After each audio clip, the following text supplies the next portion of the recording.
The time is 7 o'clock. The following program is transcribed.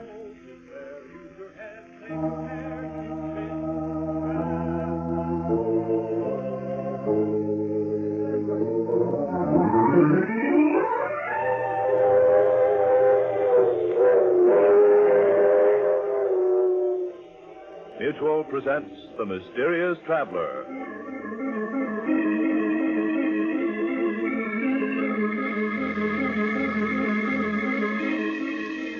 This is The Mysterious Traveler, inviting you to join me on another journey into the realm of the strange and terrifying. I hope you will enjoy the trip, that it will thrill you a little and chill you a little. So settle back, get a good grip on your nerves, and be comfortable, if you can, as you hear the story I call The Man in the Black Derby.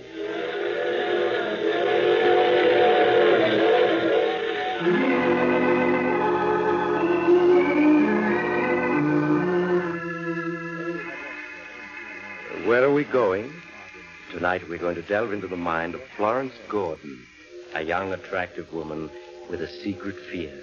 A fear that is buried deep in her subconscious, but of late has more and more frequently crept into her conscious, leaving her pale and trembling.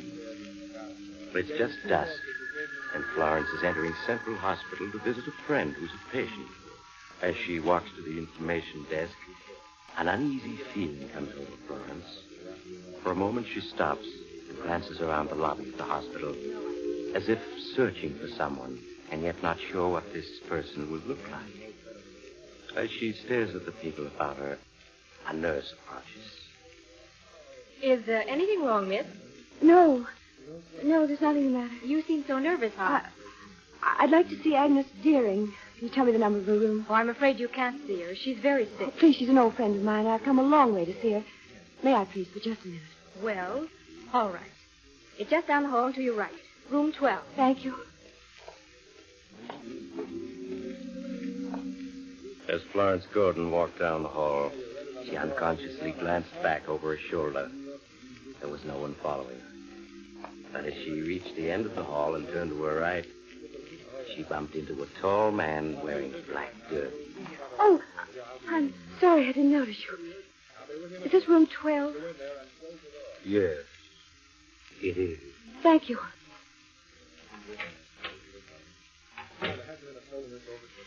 Hello, Agnes. Nice to see you. As soon as I heard you were ill, Arnold and I came right over to Madison City.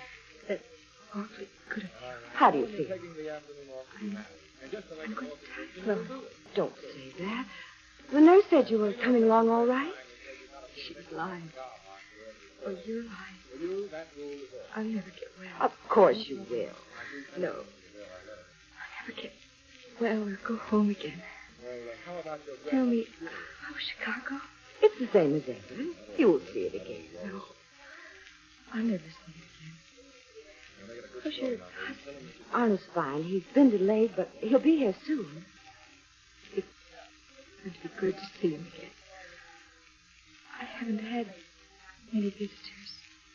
Agnes, that man outside your door, isn't he a visitor?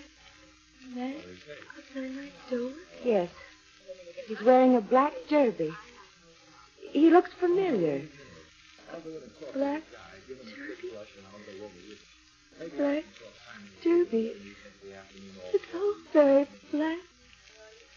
I'm going to die, Florence. Springtime. Look at the pretty flowers. They all have black derbies. I'm afraid you'll have to leave now. Yes, nurse. I'll come back later. Bye. Goodbye. Oh, you're still here. Yes, I am. Are you a friend of Agnes's? Yes, I'm a friend. If you'll excuse me, I'll go in to see her now. No, she's delirious. The nurse won't let anyone in now. She'll let me in. That's strange.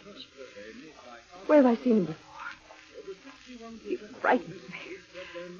Such a strange face. Oh, poor Agnes. She looks so thin and pale. So terrible she's going to die. What a terrible thing it is to die. My purse.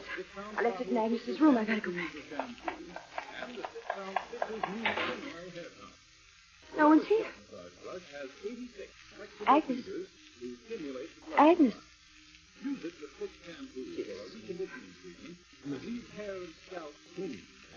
No. She's not asleep. She's not breathing. Nurse! Nurse!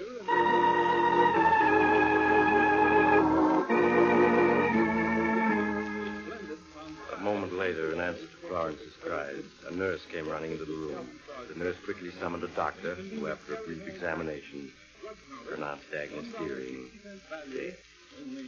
Florence, weeping hysterically, was led out of the death room by the nurse. Well, a few minutes later, Florence's husband, Dr. Gordon, arrived and took her back to the small hotel where they were staying. He gave her a sedative. He sat by the bedside, holding her hand until she fell asleep. When Florence awoke the next morning, her husband introduced her to Dr. Richard, an associate who worked with the psychiatrist. For both men listened quietly as Florence spoke of what occurred previously. Oh, I know it was dreadful. She was lying there so sick and pale. And then she became delirious. When I came back from my purse, she was dead. Poor Agnes, she had a tough time with it. Did you know Agnes Deering, Dr. Richards? Yes, she came to my office once. There was nothing I could do for her. Nothing at all. The man with the black derby. He had something to do with her death. Darling, what man with the black derby? He stood outside the door of Agnes's room. Just stood there. Right after he walked in, she died. I see. Then you attribute Mrs. Deering's death to the man in the black derby? Yes.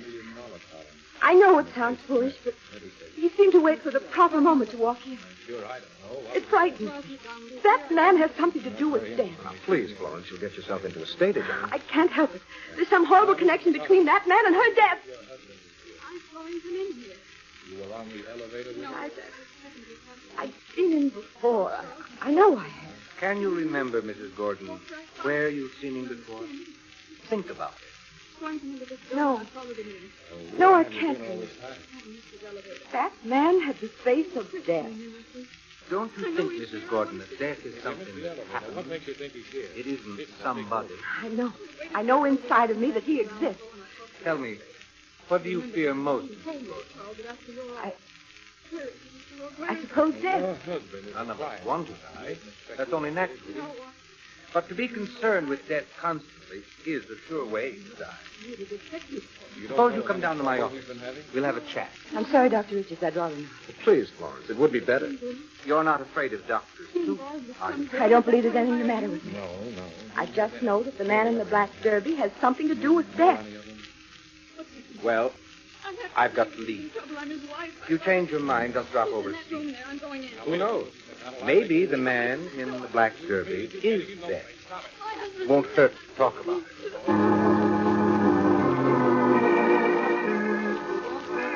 With this last suggestion, Dr. Richards said goodbye to Florence and left. Arnold told his wife he would return in a minute and followed Richards to the hotel corridor. There he questioned Richards anxiously. Well, Doctor, what do you think? This fear your wife has of death, its very intensity shows how deep-rooted it is. She needs treatment. Yes, I've felt that all along, but you heard what she said. She absolutely refuses to place herself under your care. Yes, I know. Don't urge her to see me. You'll only antagonize her. I think that in a very short time she'll come to see me for treatment of her own will.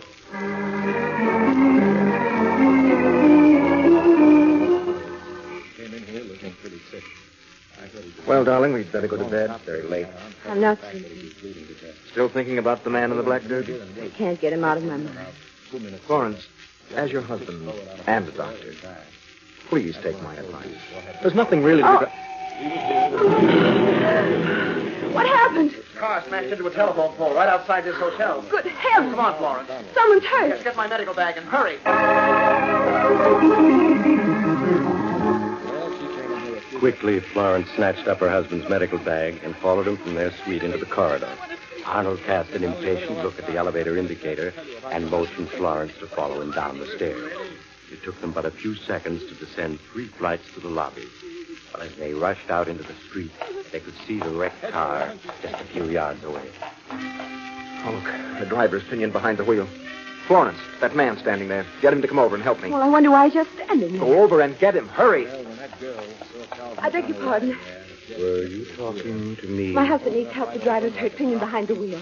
Your husband? Yes, he's a doctor. Please hurry. It's too late. How do you know it's too late? We picked her up and carried her into the outer room. You. She came to. I thought I recognized you. The man in the black derby. Arnold! Arnold! It's too late, Florence. The man's dead. I know. You know? Yes. He told me. The man in the black derby.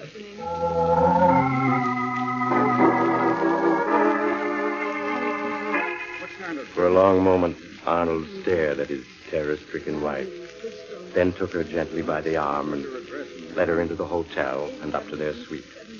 There he gave Florence a sedative and watched her fall into an uneasy sleep. The next morning, when Florence awoke, she said nothing about the man in the black derby, but all day long she kept looking nervously out the window, and the slightest noises made her jump.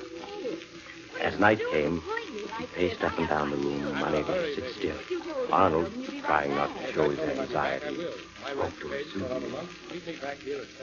Why don't you sit down, darling, and rest a bit? The mysterious man keeps following me everywhere. Hospitals, accidents. Somewhere in the back of my mind, I've seen him before. I know his face. What if you have? It doesn't mean anything. I'm going to die on him. Now, please, stop talking nonsense. I am on him. Look, darling, why don't you go see Dr. Richards? He can really do you a lot of good. There's nothing he can do for me. Well, how about coming along with me? I've got to drive to Westville on a case. Arnold, your practice isn't here. You're only visiting. Yes, I know, dear, but several of the local doctors have learned that I'm a lung specialist and have asked me to examine some of their patients. Why don't you come with me, Florence? The ride will do you good. I don't feel like going there. All right, if you want to stay here by yourself. No! I'll go with you. Come on, then. Here's your coat.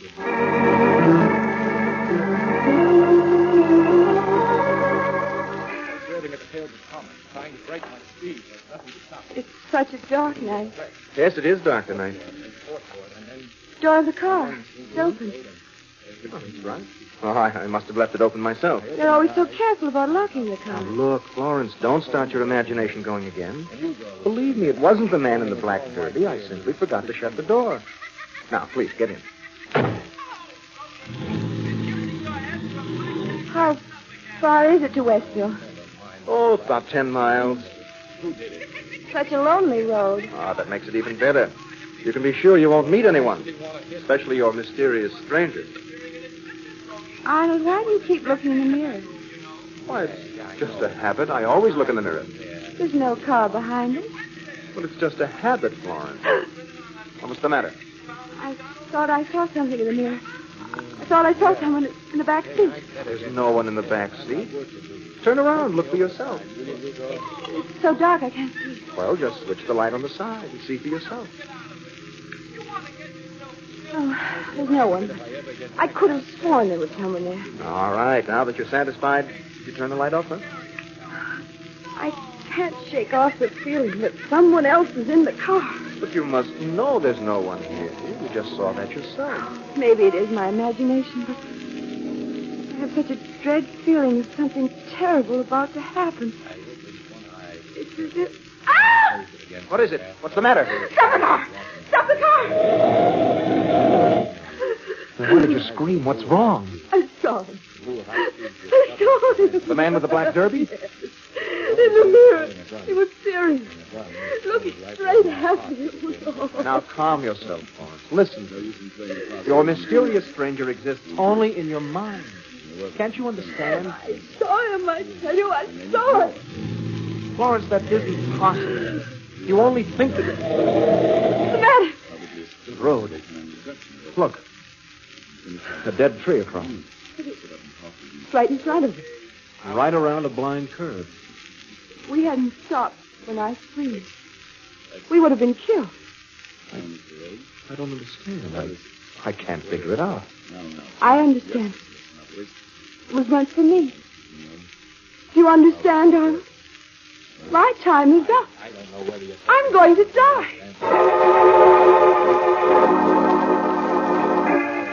Unnerved by the near accident, half believing Florence's statement, Arnold turned the car around and started driving back to Central City. As he drove, he spoke long and earnestly to Florence, pleading with her to consult Dr. Richards. At last, Florence gave in and agreed to do as her husband asked. Arnold, afraid that she might change her mind, drove directly to Dr. Richards' home. Shortly afterwards, they were seated in Dr. Richards' house. Well, so you saw your mysterious stranger again. If I hadn't seen him in time, both Arnold and I would have been killed. You say you saw him in the mirror of the car? Yes, that's right. Well, now, I've driven the car, and Arnold will bear me out. You can't see... excuse me. You can't see anything in the mirror at night, unless there's a car behind you. Both of you admit there wasn't any car. But I'm positive I saw him. Don't you think that in your state of mind, fear plus darkness might make you see anything? You can put mysterious interpretations on many things when you're frightened. She's even got knee jittery now. Panic is contagious. What I'm really interested in is where did you first see the man with the black derby? I saw him at the hospital when my friend died. But you said you knew him. You'd seen him before that. Yes, I have. Must have been a long, long time ago. That's what you've got to tell me. Do you think you can remember? I can't. Can you describe his face? It's kind of blurred. I can't describe him, but I recognize him when I see him. He's always wearing a black derby. Try to concentrate on where you saw him first. I can't remember. All I know is that it has something to do with death. A long time ago. If you can remember where you saw him for the first time, we'll be getting somewhere. But you're tired. We'll stop. I'll expect you tomorrow evening, same time. You don't believe he exists, do you? You think I'm seeing things. No. I think he's real, all right. Very real.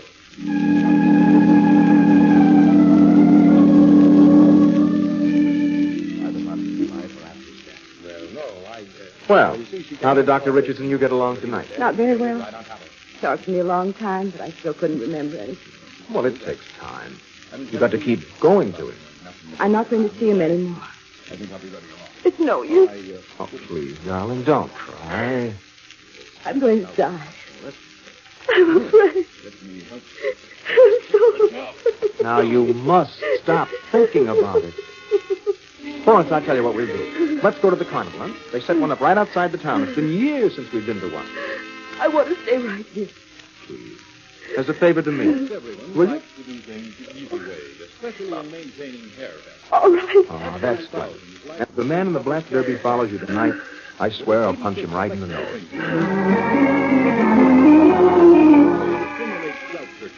A few minutes later, Arnold and Florence were driving to the carnival.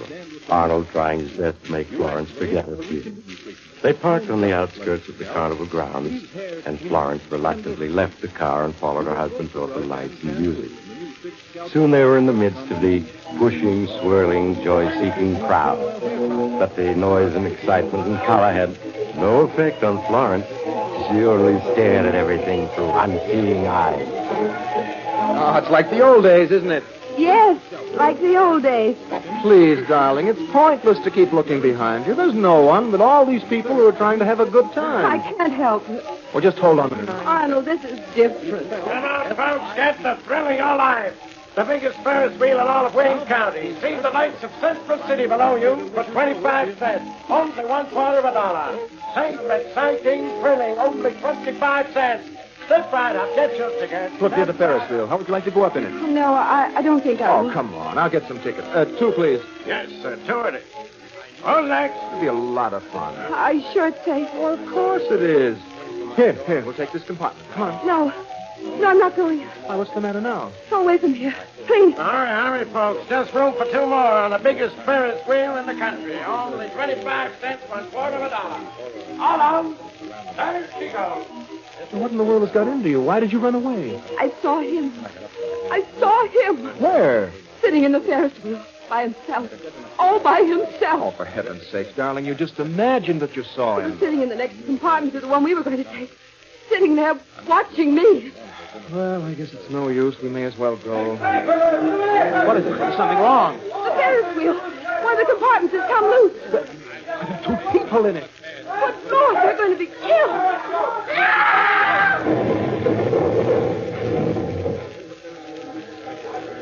He killed him. He killed him. It was meant for me.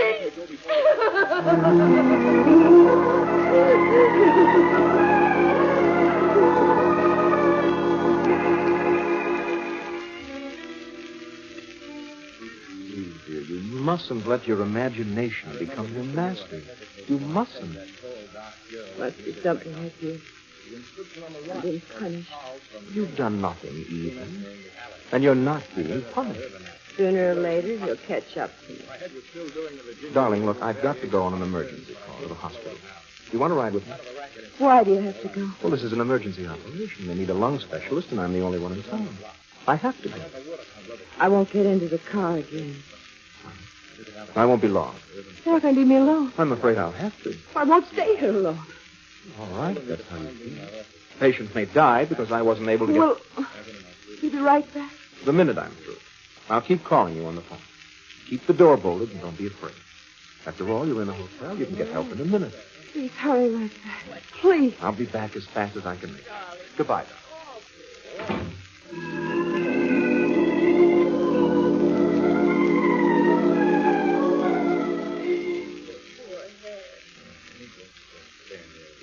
I'm alone. I'm really alone. There's no one here but me. No one. No one. No one. Oh, I can't carry on like this. I can't. Five afternoon. 5 afternoon. I'll let the 10. Whatever you call it. No idea how much. 6 afternoon. A couple of more. 6 afternoon. There's no one here. No one. That no one. Closet. There's someone in the closet. Oh. Nothing. Only 7 afternoon. I didn't call. Should be back by now. Maybe something happened to him instead of me. No. Me, the man in the black derby dress. Oh, I'm used to feeling like this. 8 afternoon. Oh. Hello? Hello?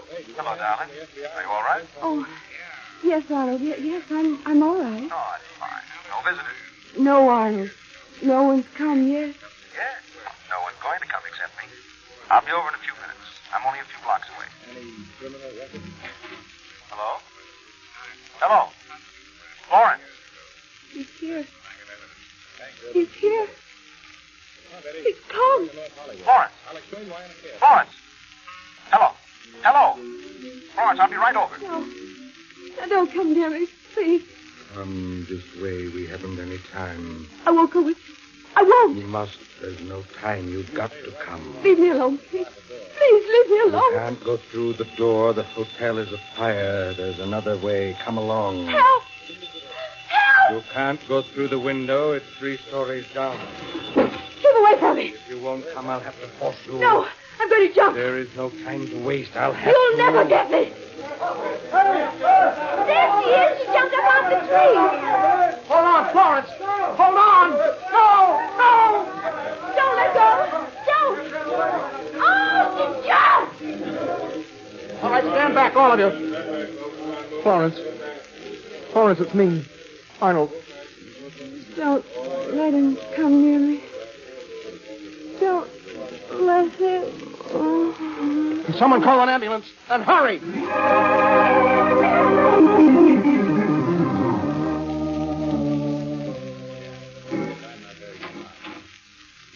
Come in, Dr. Richards. How is Internal injuries. The condition is fair. She's been delirious. No. Oh, Mother, don't go with him. He's the man that's been following me. No. She keeps repeating that about her mother. It's beginning to be clear to me now. Please stay, Mother. Don't leave me. Oh, she's coming out of it. I've got to talk to her. Florence. Florence. Where am I?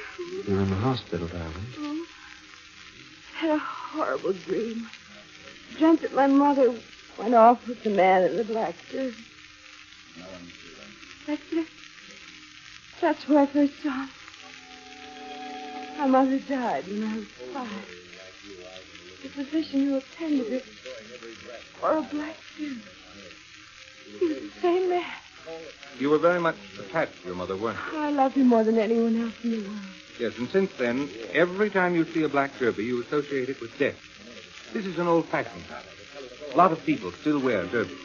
The man who came into my hotel room. Well, I checked on that, dear. He was the assistant manager of the hotel. Hmm?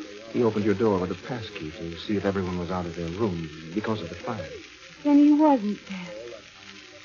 You really think it's just an association? Of course it is. This sort of phobia is quite common. Now, you go back to sleep. You'll never be bothered by the man in the black derby again. I believe. It's so wonderful to be alive. I'm so glad. She's fallen asleep again. You made up the story of the assistant manager, didn't you? Yes, I did, Dr. Richards. Good. A lie is sometimes necessary. Probably she imagined someone came into her room. I don't know. Her room was bolted. It was never opened. No one could possibly have come in except Except what? a black derby was found in the room.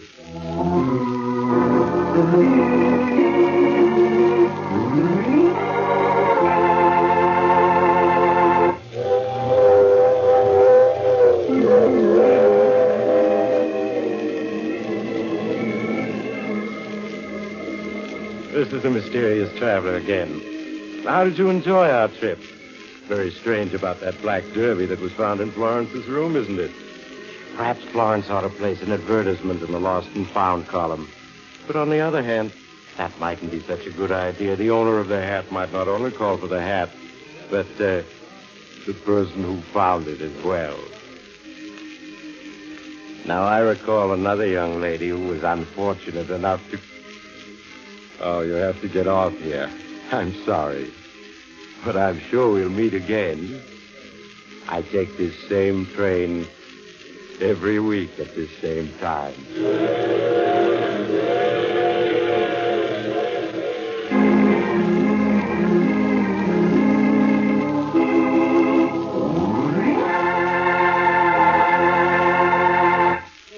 You've just heard The Mysterious Traveler, a series of dramas of the strange and terrifying. All names of characters in tonight's story were fictional, and any resemblance to the names of actual persons was purely coincidental. In tonight's cast were Maurice Tarplin, Grace Matthews, Ted Osborne, John Larkin, and Helen Titus. Original music was played by Paul Taubman. The Mysterious Traveler is written, produced, and directed by Bob Arthur and David Kogan.